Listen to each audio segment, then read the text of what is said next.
നമ്മോടൊപ്പം സംസാരിക്കാൻ എത്തിയിരിക്കുന്നത് ജില്ലാ പ്രസിഡന്റ് ഏകോപന സമിതി CS ദേവരാജൻ സാറിനാണ്. വളരെ അർത്ഥസമ്പുഷ്ടമായ ഒരു ക്യാമ്പയിനാണ് സൗത്ത് വിഷൻ ഏറ്റെടുത്തിരിക്കുന്നത്. പറയുമ്പോൾ നമ്മുടെ സമകാലീന വിഷയങ്ങൾ, നമ്മുടെ സമ്പത്ത് നമ്മുടെ നാടിന് എന്ന് പറയുമ്പോൾ അത് യാഥാർത്ഥ്യമാക്കേണ്ടുന്നത് നമ്മുടെ എല്ലാവരുടെയും ഒരു കടമയായി മാറിയിരിക്കുന്നൊരു കാലഘട്ടം.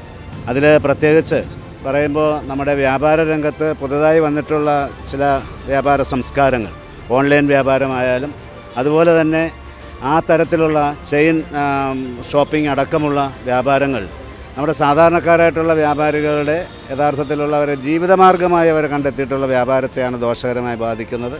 മാത്രമല്ല, അത് നമ്മളൊരു വിഭാഗത്തിൻ്റെ കാര്യം മാത്രം പറയുമ്പോഴാണ് നമ്മുടെ നാടിൻ്റെ സമ്പത്ത് കൊള്ളയടിക്കപ്പെട്ടു പോകുന്നെന്ന് വേണമെങ്കിൽ പറയാവുന്ന തരത്തിലേക്കാണ് നമ്മുടെ നാടിൻ്റെ സമ്പത്ത് ചൂഷണം ചെയ്ത് അന്യ സംസ്ഥാനങ്ങളിലേക്ക്, അന്യ രാജ്യങ്ങളിലേക്ക് പോകുന്ന ഒരവസ്ഥയാണ് ഈ പുതിയ വ്യാപാര സംസ്കാരം മൂലം ഉണ്ടായിരിക്കുന്നത്.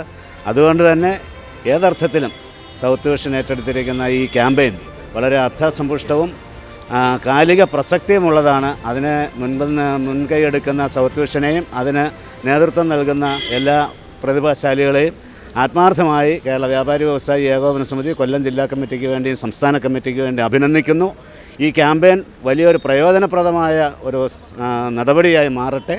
ഇത് വ്യാപാരികൾക്കും അതോടൊപ്പം തന്നെ നമ്മുടെ പൊതുജനങ്ങൾക്കടക്കമുള്ള ആളുകൾക്കൊക്കെ ഗുണകരമായി മാറട്ടെ എന്ന് ആഗ്രഹിക്കുന്നു, ആശംസിക്കുന്നു. എല്ലാം നന്മകളും.